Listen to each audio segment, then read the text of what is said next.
Praise the Lord. For this morning, we will begin this session.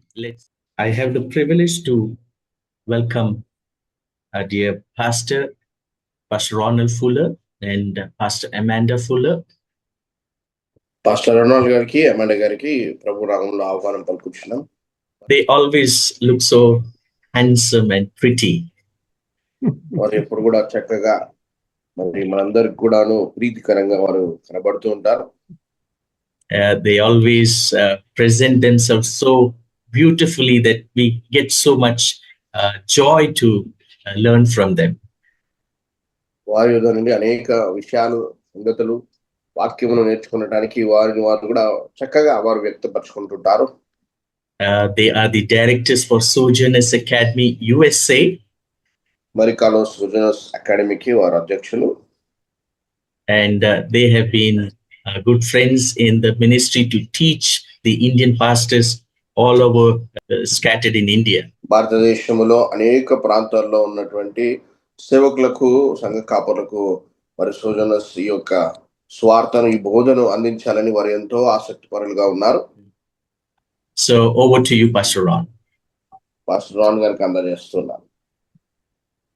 Well, good morning, India. భారతదేశందరికీ కూడా ప్రభు నామములో శుభములు. Good morning pastor Ron. It's exciting to be with you today. మీ అందరితో పాటు ఈ రీతిగా ఈ తరబీదులో ఉండడము నాకు కూడా చాలా ఉత్సాహకరంగా ఉంది. We will try to cover as much as we can in the time allotted. మనకు ఇవ్వబడినటువంటి సమయంలో ఎంతగా అవుతే అంతగా మనం ముగించుకుందాం. So we will start with Galatians 4:8, please. గలతీయులు 4:8 వచనం నుండి మనము ఆరంభించుకుందాం. ఎవరైనా చదవండి 8వ వచనం. ఆ కాలమందైతే మీరు దేవుని ఎరుగని వారై నిజమునకు దేవుళ్ళు కాని వారికి దాసులై ఉంటిరి గాని. Remember, the Galatians were Gentiles before accepting Christ. గమనించండి, గలతీయులు మనం చూసినట్లయితే క్రీస్తుని అంగీకరించక మునుపు వారు అన్యులుగా ఉండి ఉన్నారు. They did not know and understand the true God. వారికి నిజమైనటువంటి దేవుడు ఎవరు అనే విషయము వారికి అర్థం కాలేదు, గ్రహించలేకపోయారు. They were in bondage to false gods. వారు అన్య దేవతలకు వారు బానిసలైపోయి ఉన్నారు. ఇప్పుడు మీరు దేవునిని ఎరిగిన వారును మరి విశేషముగా దేవుని చేత ఎరుగబడిన వారై ఉన్నారు గనుక బలహీనమైనయు నిష్ప్రయోజనమైనయును మూలపాఠముల తట్టు మరలా తిరగనేలా మునుపటి వలె మరలా వాటికి దాసులై ఉండగోరనేలా.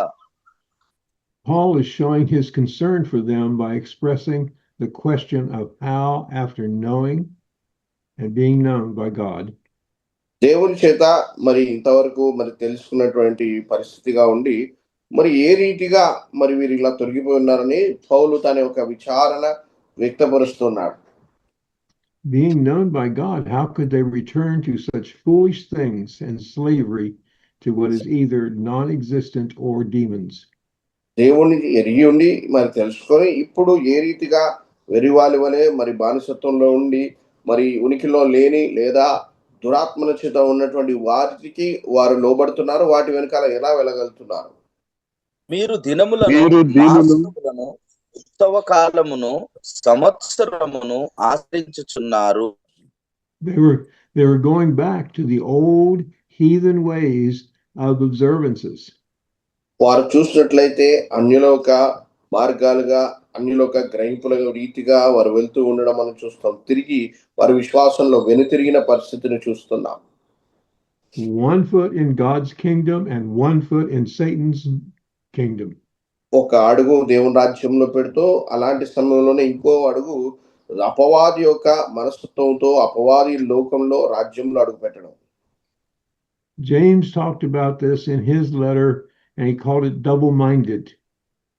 అయితే యాకోబు పత్రికలో యాకోబు మరి దీని ద్విమస్కులు అనే ఒక మాట ద్వారా వివరిస్తూ ఉన్నాడు. మీ విషయమై నేను పడిన కష్టము వ్యర్థమైపోయినేమో అని మిమ్మును గూర్చి భయపడుచున్నాను. Paul is thinking he may have wasted not only efforts but time.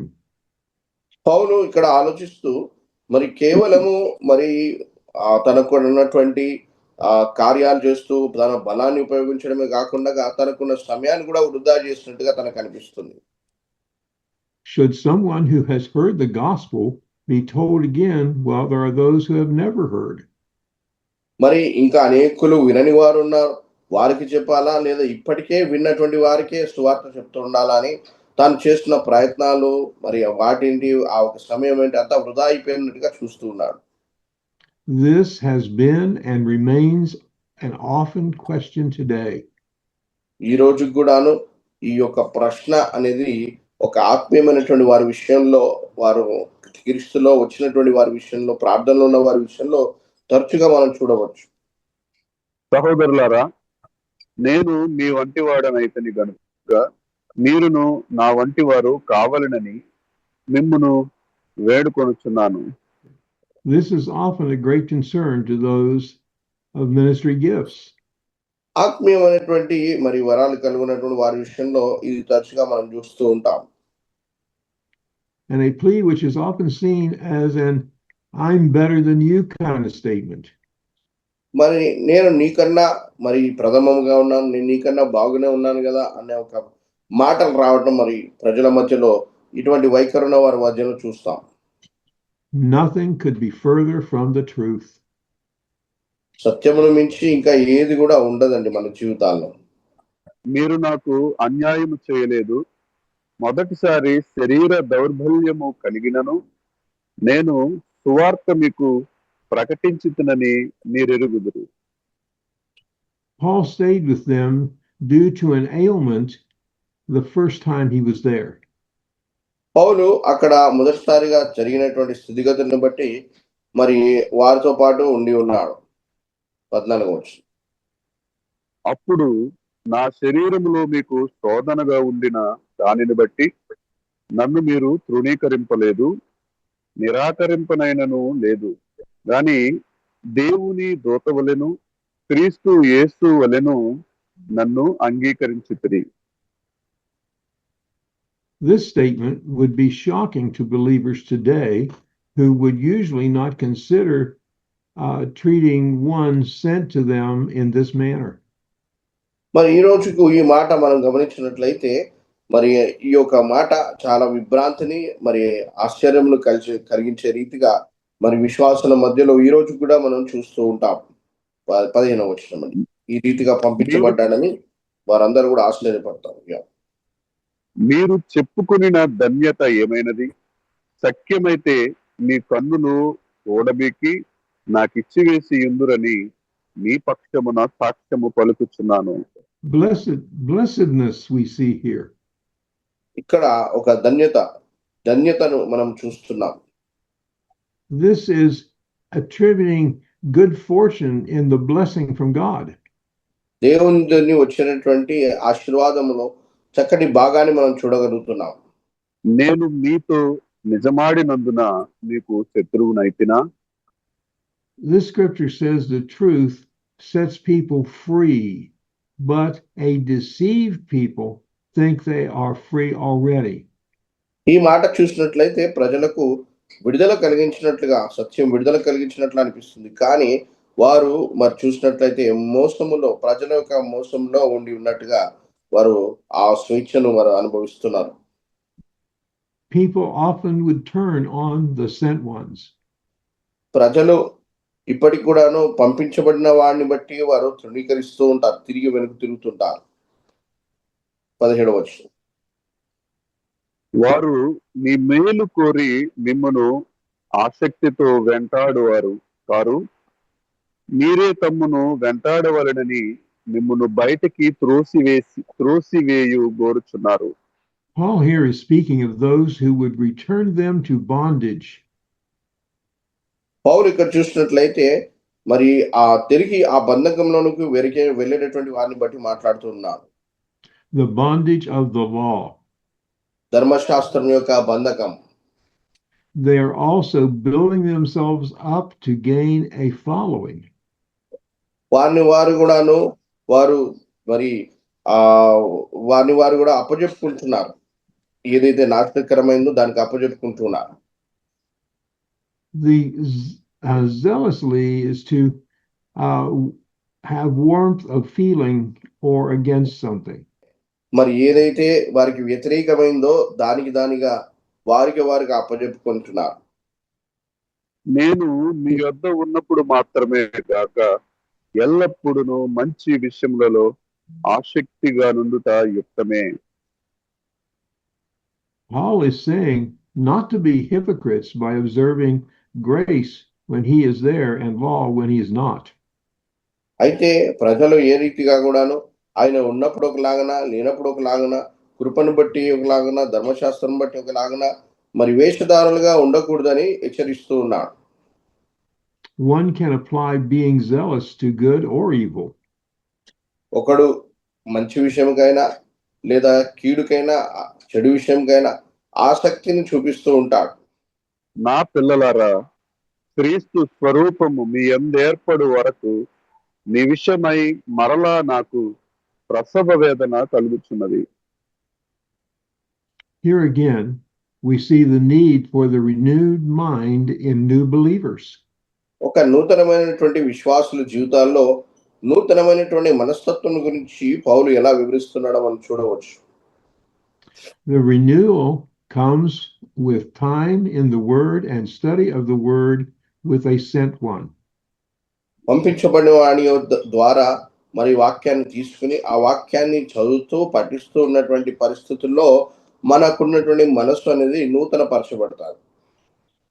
Not just by the elapse of time since the accepting of Christ as Savior. క్రీస్తుని ఏ క్షణమైతే ఏ రోజైతే ఆయన అంగీకరించాడో ఆ క్షణం నుండి ఇప్పటివరకు ఎంత కాలమైందని లెక్క పెట్టుకోవడం ద్వారా కాదు, కానీ దాన్ని పఠించడం, దేవుని వాక్యాన్ని పంపించబడిన వాని ద్వారా పఠించి చదవడం ద్వారా మనసు నూతన పరచబడుతుంది. The allowing of Christ to be formed in the believer as Lord is paramount. అయితే ప్రభు నిజముగా ఆయన నిశ్చయుడు అనే విషయము ద్వారా ఆయన మరి ఖచ్చితంగా ఒక విశ్వాస జీవితంలో మరి ఆయన సామర్థ్యుడు, ఆయన విశ్వాసానికి కర్త అని మనం నమ్మటం ద్వారా మరి ఒక విశ్వాస జీవితంలో ఒక ఎదుగుదలను మనం చూస్తాం, మార్పును మనసును చూస్తాం. Is experience the pain of giving birth, of childbirth.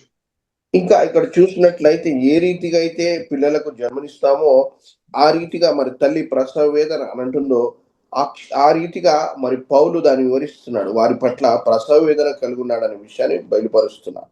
మిమ్మును గూర్చి ఎటు తోచక ఉన్నాను. నేనిప్పుడే మీ మధ్యకు వచ్చి మరి ఒక విధముగా మీతో మాట్లాడగోరుచున్నాను. ధర్మశాస్త్రమునకు లోబడి ఉండగోరు వారులారా, మీరు ధర్మశాస్త్రము వినటలేదా? నాతో చెప్పుడి. Paul is now challenging the Galatians additionally on being under the law. ధర్మశాస్త్రంలో ఉండుట ఏంటి అని గలితీయులను ఆయన సవాలు చేస్తూ ఉన్నాడు పౌలు. And the full consequences of coming back under it. దానికి ఉన్నటువంటి ప్రతిఫలం కూడా ఎలా ఉంటుందనే విషయంను బట్టి ఆయన ప్రశ్నిస్తూ అడుగుతున్నాడు పౌలు. 22వ వచనం, verse 22, 22వ వచనం.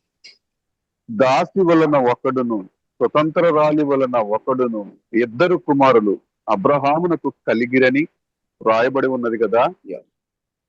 Paul uses the comparison and contrast of Abraham's two sons. Abraham కలిగి ఉన్నటువంటి ఇద్దరు కుమారులతో పోల్చి వారి స్థితిని ఆయన వివరిస్తున్నాడు పౌలు. Paul uses this to explain the difference between law, bondmaid, and grace, free woman. ధర్మశాస్త్రము అట్లాగనే మరి మరి కృప ద్వారా ఉండేటటువంటి ధర్మశాస్త్రం ద్వారా ఉండే బంధకం, అలాగనే కృప ద్వారా ఉండే స్వేచ్ఛను బట్టి వివరిస్తూ ఉన్నాడు. చదవండి నెక్స్ట్ 23వ వచనం. అయినను దాసి వలన పుట్టినవాడు శరీర ప్రకారము పుట్టెను, స్వతంత్రురాలి వలన పుట్టినవాడు వాగ్దానమును బట్టి పుట్టెను. Yes. The age-old struggle is here exposed between fleshly and spiritual domination in a person's life. ఒక వ్యక్తి జీవితంలో శరీరమా లేదా ఆత్మనా అనేటువంటి పోరాటాన్ని, ఆ వ్యత్యాసాన్ని ఆయన తరాల క్రితం జరిగినటువంటి ఒక పోరాటాన్ని మరి అబ్రహాము జీవితంలో జరిగిన దాన్ని బట్టి వివరిస్తూ ఉన్నాడు. the word promise here comes from the pledge, especially from divine assurance. దైవికమైనటువంటి నిశ్చయత ద్వారా దేవుడు వాగ్దానం ద్వారా వాగ్దాన పుత్రుని దయచేసి ఉన్నాడు. A promise. ఒక వాగ్దానము ద్వారా మరి అబ్రహాము జీవితంలో వాగ్దాన పుత్రుని దేవుడు ఇచ్చాడు. 24వ వచనం అండి. ఈ సంగతులు అలంకార రూపకముగా చెప్పబడి ఉన్నవి. ఈ స్త్రీలు 2 నిబంధనలై ఉన్నారు. వాటిలో ఒకటి సీనాయి కొండ సంబంధమైనదై దాస్యములో ఉండుటకు పిల్లలు కనును. ఇది హాగరు. Now, an allegory is a short moral story. ఇప్పుడు ఇది ఒక చిక్కటి నైతికమైనటువంటి కథగా మనం చూడవచ్చు. A covenant is a contract, especially a will. నిబంధన అనగా ఒక ఒప్పందం, ఇద్దరి మధ్యలో జరిగేటటువంటి స్వచ్ఛితంగా జరిగేటటువంటి ఒక ఒప్పందం. So we have the old covenant and the new covenant in the మనకు scriptures. పాత నిబంధన గ్రంథము అలాగనే కృత నిబంధన గ్రంథం అని వాక్య లేఖనాలు చూస్తూ ఉన్నాం. The gendereth is to procreate properly of the father by either the extension of the mother. మరి ఆ ఒక పురుషుడు వాగ్దాన పుత్రుడు మరి తండ్రికి వాగ్దానము ద్వారా ఇవ్వబడినటువంటి వాడు. So they were procreated in God's kingdom. దేవుని యొక్క రాజ్యములో వారు ఈ రీతిగా మరి ఎలాగన మరి వాగ్దాన పుత్రుడు వాగ్దానం ద్వారా శారీరకమైన పుత్రుడు శరీరం ద్వారా పుట్టి ఉన్నాడనే విషయాన్ని వ్యత్యాసాన్ని ఇక్కడ వివరిస్తూ ఉన్నాడు. 25వ వచనం. ఈ హాగరు అనున్నది అరేబియా దేశంలో ఉన్న సేనాయి కొండయే. ప్రస్తుతమందున్న యెరూషలేము దాని పిల్లలతో కూడా దాస్యమందున్నది గనుక ఆ నిబంధన దానికి దీటై ఉన్నది. Hagar is representing the Jerusalem of the natural world and is a picture of bondage along with her children. హాగరు అనగా మరి యెరూషలేము పట్టణం మరి స్వాభావికమైనటువంటి లోకంలో యెరూషలేము పట్టణంతో పోల్చబడి మరి ఆ బంధకములో ఏ రీతిగా ఆ యెరూషలేము ఉండి ఉందో దాన్ని వివరిస్తూ ఉంది. Her children being the unsaved. అనగా తన యొక్క బిడ్డలు తన యొక్క పిల్లలు రక్షణ లేని వారుగా ఉంటున్నారు. అయితే పైనున్న యెరూషలేము స్వాతంత్ర్యముగా ఉన్నది అది మనకు తల్లి. It is in the heavenly Jerusalem where the Holy of Holies in heaven is found, where Jesus went. అయితే ఆ ఉన్నతమైనటువంటి ఆ ఒక మహాకాశములో అతి పరిశుద్ధ స్థలములో పరలోకంలో మరి యేసుక్రీస్తు ఎక్కడైతే వెళ్ళి ఉన్నాడో అది అతి పరిశుద్ధ స్థలం, అది యెరూషలేము అని పిలువబడుతుంది. Jesus went after his resurrection and encountered Mary rebellion to sprinkle his blood, the blood of the Lamb, on the mercy seat. ఆ ఒక దయా పీఠం మీద ఆ దయా పీఠం మీదుగా మరి ఆ ఒక దయా సింహాసనం యొద్ద ఆయన ఒక రక్తమును చిందించడానికై పరలోకమునకు మరి వెళ్ళినటువంటి స్థితిని మరి యేసుక్రీస్తు మరి ఆ ఒక పరలోకానికి వెళ్ళి ఆ సింహాసనం మీదుగా కృపా సింహాసనం మీదుగా ఆయన రక్తమును వెదజల్లడం అనే ఆ సన్నివేశాన్ని జ్ఞాపకం చేస్తూ ఉన్నాడు. So as not to be understood here, I'm going to explain that the name Mary means rebellion. అక్కడ మరియను ఎదుర్కొన్నాడు అనగా తిరుగుబాటు తత్వానికి అర్థం. మరియా అనగా తిరుగుబాటు. Remember, he encountered her at the tomb. ఆయన సమాధి యొద్దన ఆమెను ఎదుర్కోవడం జరిగింది. Heavenly Jerusalem above, the earthly Jerusalem, Jesus matched things on earth as it is in heaven. యేసుక్రీస్తు పరలోకమందు అన్నట్టే భూమి మీదుగా నెరవేర్చబడును గాక అన్న మాట మరి పరలోక సంబంధమైనటువంటి యెరూషలేము అలాగనే భూ సంబంధమైనటువంటి యెరూషలేముకు ఉన్నటువంటి ఆ ఒక సంబంధాన్ని వివరిస్తూ ఉన్నారు. 27వ వచనం అండి. ఎందుకు కనని గుడ్రాల సంతోషించుము, ప్రసవ వేదన పడని దాన బిగ్గరగా కేకలు వేయము. ఏలయనగా పెనిమిటి గల దాని పిల్లల కంటే పెనిమిటి లేని దాని పిల్లలు ఎక్కువ మంది ఉన్నారు అని వ్రాయబడి ఉన్నది. సహోదరులారా, మనమును ఇస్సాకు వలె వాగ్దానమును బట్టి పుట్టిన కుమారులమై ఉన్నాము.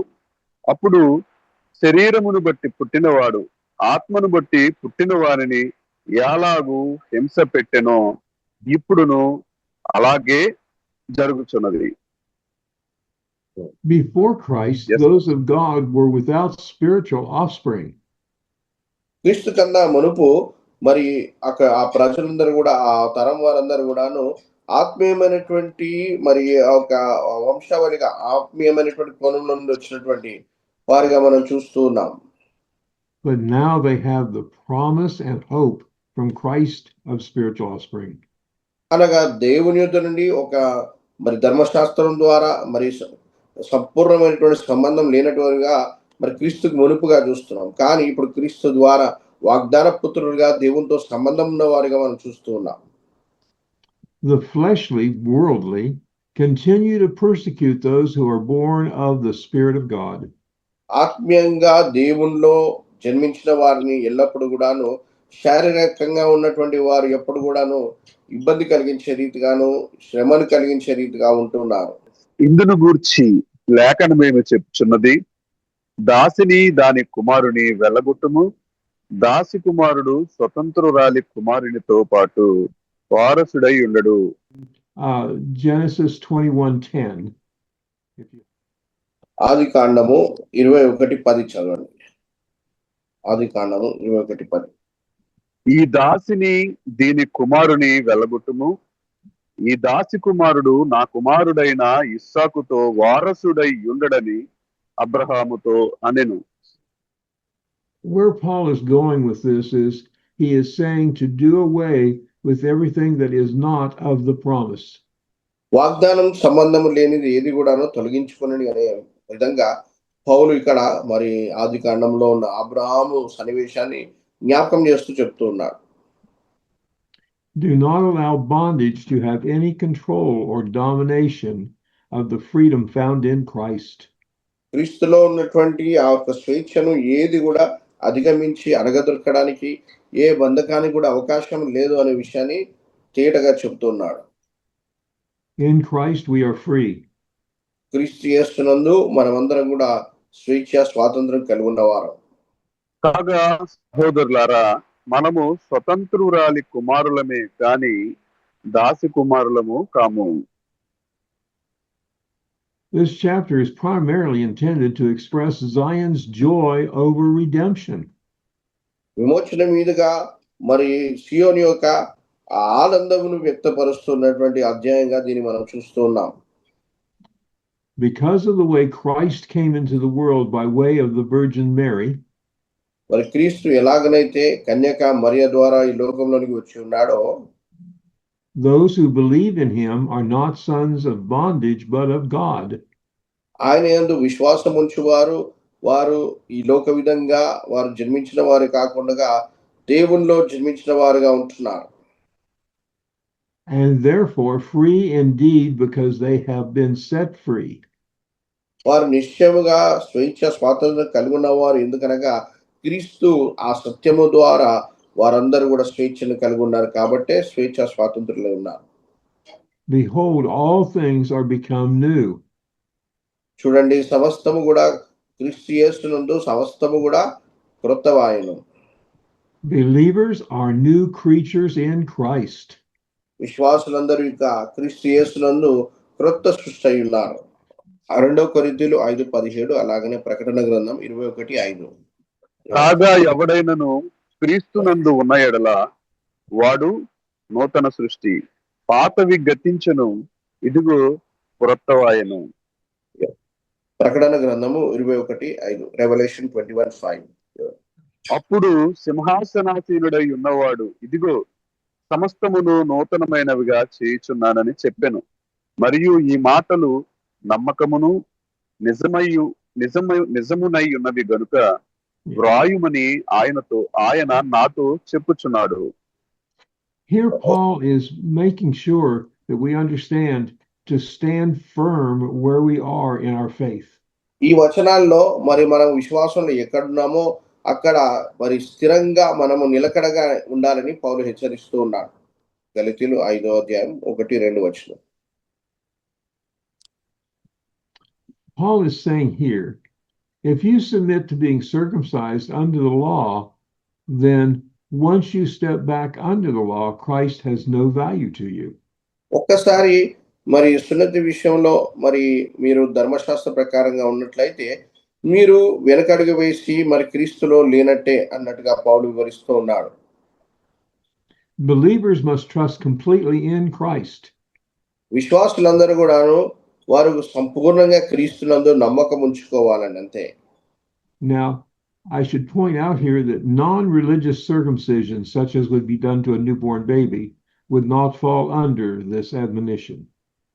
అయితే మరి ఒక మతంలో లేకుండా మరి ఒక సున్నతి పొందిన వారు అన్నట్లయితే వారు కూడాను మరి ధర్మశాస్త్ర రీతిగా ఉన్నట్టు వారి ధర్మశాస్త్రము యావత్తు ఆచరింపబద్ధుడై ఉన్నాడని సున్నతి పొందిన ప్రతి మనుష్యునికి నేను మరలా దృఢముగా చెప్పుచున్నాను.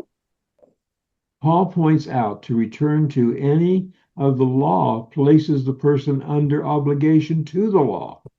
పౌలు చూసినట్లయితే మరి ఒక ధర్మశాస్త్రము ద్వారా ఏదైనా కట్టడం ఉన్నట్లయితే ఆ ఒక కట్టడమును బట్టి మరి మీరు ఏమాత్రం బానిసలు కాదనే విషయం చెబుతున్నాడు. Then, once bound to the law, the whole of the law must be kept. ఎవరైనా ధర్మశాస్త్రముకు బానిసలుగా ఉన్నట్లయితే వారు ధర్మశాస్త్రమును అంతయును నెరవేర్చువారిగా ఉండాలి. మీలో ధర్మశాస్త్రము వలన నీతిమంతులని తీర్చబడి వాడెవరో వారు క్రీస్తులో నుండి బొత్తిగా వేరు చేయబడి ఉన్నారు, కృపలో నుండి తొలగిపోయి ఉన్నారు.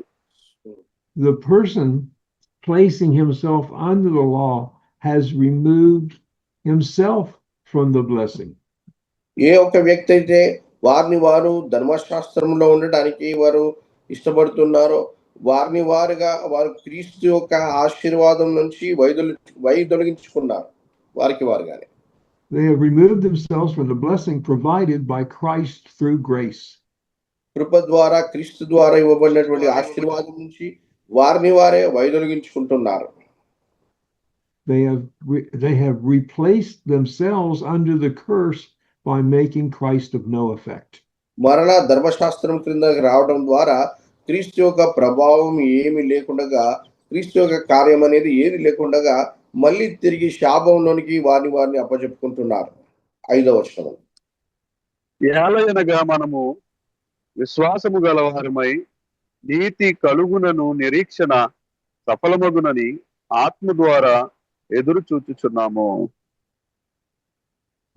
Hope here is expectation or confidence. పౌలు తనకున్నటువంటి మరి తన నిశ్చయతను బయలుపరుస్తున్నాడు విశ్వాసుల మీద. There must be no dependence on the law for the believer, but on Christ and his grace. ఇక విశ్వాసులనే వారు క్రీస్తు ఆయన కృప మీద ఆధారపడడం తప్ప ధర్మశాస్త్రం మీద ఏ ఒక్క విశ్వాసి కూడా ఆధారపడకూడదనే విషయాన్ని వివరిస్తూ ఉన్నారు. It is via the Holy Spirit's presence that believers are aided and remain in this hope. పరిశుద్ధాత్మని యొక్క సన్నిధానము ద్వారానే ప్రజలందరూ కూడా ఈ నిరీక్షణకు వారు సంబంధం కలిగి ఆ నిరీక్షణలోనే ఉండిపోతున్నారు. And strengthened as the anointing of the Spirit flows through them. వారిలో నుంచి ఆ ఒక పరిశుద్ధాత్మని యొక్క అభిషేకం ప్రవహించే రీతిగా వారి బలపరుచుకుంటున్నారు.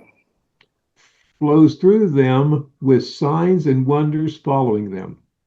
వారి నుండి ఆ ఒక పరిశుద్ధాత్మను ప్రవహించడం ద్వారా ఆ ఒక ప్రవాహము ద్వారా వారికి సూచక్రియలు అద్భుత కార్యములు నెరవేర్పులోనికి రావడం చూస్తూ ఉన్నారు. యేసుక్రీస్తు నందుండు వారికి సున్నతి పొందుటయందు ఏమీ లేదు, పొందకపోవుటయందు ఏమీ లేదు, కానీ ప్రేమ వలన కార్యసాధకము విశ్వాసమే ప్రయోజనకరమగును. It is not the various ordinances of the law which sanctify the believer. ఒక విశ్వాసిని పవిత్రపరిచేది పరిశుద్ధపరిచేది ధర్మశాస్త్రంలో ఉన్నటువంటి నానా విధానాలు కట్టడాలు కాదండి. But believers are the righteousness of God in Christ Jesus. కానీ విశ్వాసులందరూ కూడాను క్రీస్తు యేసునందు వారు దేవుని నీతై ఉన్నారు. If they do not remain in Christ and not, if they remain in Christ and not under the law. వారు ధర్మశాస్త్రం క్రింద కాకుండా వారు క్రీస్తునకు లోబడినటువంటి వారుగా వారు స్థిరపరచుకున్నట్లయితే వారు నీతిమంతులు, దేవుని నీతై ఉన్నారు. 5వ అధ్యాయము 7, 8, 2 వచనం కలిపిగా. మీరు బాగుగా పరిగెత్తుచుండరి, సత్యమునకు విధేయులు కాకుండా మిమ్మల్ని ఎవడు అడ్డగించెను? ఈ ప్రేరణ మిమ్మల్ని పిలుచుచున్న వాని వలన కలుగలేదు. Paul is cautioning and questioning who it is that interfered, hindered, or confused them about the gospel they had previously received. వారు ఇంతకు మునిపే పొందుకున్నటువంటి స్వార్థ విషయంలో ఎవరు వీరిని గలిబిలి చేసేది, ఎవరు వీరిని అభ్యంతరపరిచేది అని పౌలు తను ఒక హెచ్చరికను, తను ఒక ప్రశ్నను వేస్తూ ఉన్నాడు. Paul points out this change in faith did not come from the God that had drawn them to faith. వారిని విశ్వాసంలోనికి నడిపించినటువంటి ఆ ఒక దేవుని ద్వారా ఈ యొక్క మరి ఒక మార్పు అనేది, విశ్వాసంలో మార్పు అనేది కలిగించదు, ఆ దేవుని ద్వారా కలిగించదు అని చెప్తూ ఉన్నాడు. పులిసిన పిండి కొంచెమనైనను ముద్ద అంతయు పులియ చేయును. Paul is pointing out to them it is just a little variance from the truth of the gospel which can start a person down a false path and return them to bondage. ఈ యొక్క లేఖనం చదవడం ద్వారా పౌలు ఏమి వివరిస్తున్నాడంటే, మరి ఏ ఒక్కటి కూడా సత్యం నుండి ఏ ఒక్క ఆలోచన వైదొలిగినా కూడా ఆ ఒక్క అడుగు అనేది అది చివరికి ఆ వ్యక్తిని తప్పుడు మార్గంలోనికి, బంధకంలోనికి నడిపిస్తుంది. మీరెంత మాత్రమును వేరుగా ఆలోచింపరని ప్రభువునందు మిమ్మల్ని గూర్చి నేను రూఢిగా నమ్ముకొనుచున్నాను. మిమ్మును కలవరపెట్టుచున్న వాడు ఎవడైనను వాడు తగిన శిక్షను భరించును. The Lord had given Paul confidence they would not remain in this false teaching. పౌలు అక్కడ ఒక నిశ్చయతను, ధైర్యమును చెప్తున్నాడు. వారికి ఏ మాత్రం కూడా ఈ తప్పుడు బోధల్లో ఉండకూడదు అని చెప్తున్నాడు. But that they would continue in the path of grace provided in Christ. కానీ క్రీస్తు యేసునందు మనకు అనుగ్రహించబడినటువంటి ఆ కృపా మార్గములో వారు చక్కగా జీవించుకుంటూ విశ్వాసులు వెళ్తారు అని చెప్తున్నాడు. He points out that the person misleading them would suffer the consequences. వారు ఏ ఒక్క వ్యక్తి అయితే వారిని ఇబ్బంది పెడుతున్నాడో ఆ వ్యక్తి వారు ఖచ్చితంగా దానికి సంబంధించినటువంటి వాళ్ళు ఆ ఒక ప్రతిఫలం అనుభవిస్తారని చెప్తూ ఉన్నాడు. తగిన శిక్ష భరించును అని చెప్తున్నాడు. 11వ వచనం. సహోదరులారా, సున్నతి పొందవలనని నేను ప్రార్థించున్నాడలా ఇప్పటికి హింసింపబడనేలా ఆ పట్టణం శిలో విషయమై అభ్యంతరం తీసివేయబడుతుందా? Paul was being accused of preaching circumcision by some, but nothing could have been further from the truth. పౌలు ఇక్కడ చూసినట్లయితే కొంతమంది ఇక్కడ చూసినట్లయితే మరి వారు సున్నతి పొందుచున్నటువంటి వారుగా ఉంటున్నారు. అయితే వారిని ఎవరు కూడాను మరి సత్యం నుండి నడిపించేవారుగా లేరని పౌలు అక్కడ వారిని ఆలోచించి పట్టుబడుతున్నాడు. He was right to ask how it was he was being persecuted if he was indeed telling men to be circumcised. వారు ఇంకనూ ఎవరైనా పురుషులు మరి వారు సున్నతి పొందాలని అంటే మరి ఏ రీతిగా వారు మరి హింసను మరి కలిగి ఉంటున్నారు వారిని హెచ్చరిస్తూ ఉన్నాడు. If the Judaizers were correct in their teaching, then the message of the cross would never be a stumbling block.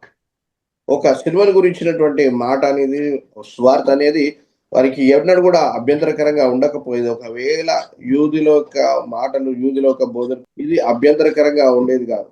Because the message of the cross then would be made meaningless. అయితే సిలువను గురించినటువంటి సువార్త అనేది ఒక అర్థము లేనట్టుగా అయిపోయేది. మిమ్మును కలవరపెట్టువారు తమను తాము ఛేదించుకుంటారు.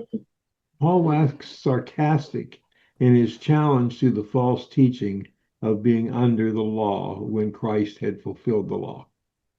క్రీస్తు ఇప్పటికే ఒక ధర్మశాస్త్రం నెరవేర్చినాను అని అన్ని చెప్తా ఉంటే ఇప్పుడు మరి అనేకులు మరి మళ్ళీ తిరిగి ధర్మశాస్త్ర బోధనకు వెళ్తున్నాడండి. పౌలు ఇక్కడ హేళనగా మాట్లాడుతూ ఉన్నాడు. He had fulfilled the law and made it of no effect to those who are in him, Christ. క్రీస్తులో మరి లేనటువంటి వారు మరి వారిగా ఏ ప్రభావం లేనటువంటి వారిగా ఉంటున్నారని చెప్పి పౌలు తాను విమర్శిస్తూ ఉన్నాడు. సహోదరులారా, మీరు స్వతంత్రులుగా ఉండటం పిలువబడితే అయితే ఒక మాట, ఆ స్వాతంత్రం శారీరక క్రియలతో చేసుకొనక ప్రేమ కలిగిన వారి ఒకరికొకరు దాసులయ్యుండు. If we have been called into liberty, then we should remain in liberty and be free. మనము స్వాతంత్రానికి పిలువబడినట్లయితే నిజముగా ఆ స్వాతంత్రంలో మన జీవితాన్ని We should love and serve one another. మనము ఒకరినొకరు మరి ప్రేమలో మనని మనం అర్పించుకొని ఒకరినొకరు సేవింపబద్దులై ఉన్నాం. 14వ వచనం, ధర్మశాస్త్రం అంతా నిన్ను వల్ల నీ పొరుగు వారిని ప్రేమించు అన్న మాటలు సంపూర్ణమైనవి. The whole of the law is fulfilled. This is the important thing. Christ fulfilled the law. క్రీస్తు ఆయన ధర్మశాస్త్రం నెరవేర్చి ఉన్నాడు, సంపూర్ణంగా నెరవేర్చి ఉన్నాడు అనే సత్యం మనం మొదటగా అందరం గుర్తెరిగి ఉండాలి. And from that comes the full supply of God himself. అక్కడ నుండి సంపూర్ణంగా దైవత్వము లేదా దేవుణ్ణి తను తానుగా కనపరచుకోవడం, వ్యక్తపరచుకోవడం అనేది మనకు కలిగి ఉంటున్నాం. 5వ అధ్యాయం 15వ వచనం, అయితే మీరు ఒకరికొకరు కరుణించుకొని భక్షించుకొని ఎడల మీరు ఒకరి వల్ల ఒకడు మొత్తగా నశిపోదులను కూర్చుకోండి. Paul here is saying they will only harm each other. పౌలు ఇక్కడ చూసినట్లయితే మరి ఒకరినొకరు మరి ఏమాత్రం కూడా మరి హింసించుకోవడము లేదా బాధ పెట్టడం అనేది కాదని చెప్తున్నాడు. నేను చెప్పినదేమనగా ఆత్మసారిగా నడుచుకోండి, అప్పుడు మీరు శరీరేచ్ఛను నెరవేర్చరు. We must walk daily in this word. మనము అనుదినము కూడాను ఈ దేవుని యొక్క వాక్యములో నడుచుకుంటూ ఉండాలి. We must allow the word of God to occupy us. దేవుని యొక్క వాక్యము మనము సంపూర్ణంగా ఆవరించుకునేటట్టుగా మనం చేసుకోవాలి. And walk daily in the word. అట్లాగనే ప్రతిరోజు కూడాను దేవుని వాక్యంలో మనం నడుచుకోవాలి. 5:17 వచనం, శరీరము ఆత్మకును ఆత్మ శరీరము విరోధంగా ఆక్షేపించారు. ఇవి ఒకదానికొకటి వ్యతిరేకంగా ఉన్నది కనుక మీరు ఏమి చేయగలరో వారిని చేయగలరు. We must remain in the new creature so that the spirit and the flesh do not lose to each other, but the spirit dominates and we stay in the kingdom. కొత్త సృష్టిగా మరి మనమందరం కూడా జీవించాలి. ఒకవేళ శరీరము ఆత్మ జీవితాన్ని అణగదొక్కడానికి ప్రయత్నించిన క్రీస్తులో మనని మనం అప్పజెప్పుకుంటూ మనని మనం స్థిరపరచుకోవాలి. మీరు ఆత్మ చేత నడిపింపబడిన ఎడల ధర్మశాస్త్రముకు లోనైన వారు కాదు. When the person is subject to the Holy Spirit as a believer in Christ, they are no longer under the law. ఎవరైనా క్రీస్తు యేసునందు వారిగా విశ్వాసులుగా లోబర్చుకుని సమర్పించుకున్నట్లయితే వారు ఎవరు కూడాను ధర్మశాస్త్రంలో ఇక ఉండరు. To be led by the Spirit is to be the new creature of freedom. మరి ఆత్మ ద్వారా నడిపించబడట అనగా నూతనమైనటువంటి ఒక స్వాతంత్రంలో వారు నడుచుకోవడం. And this concludes this part of the teaching. ఈ రోజు గాను ఈ బోధను మనము ఇప్పటికీ ముగించుకుంటున్నాం ఈ వచనం.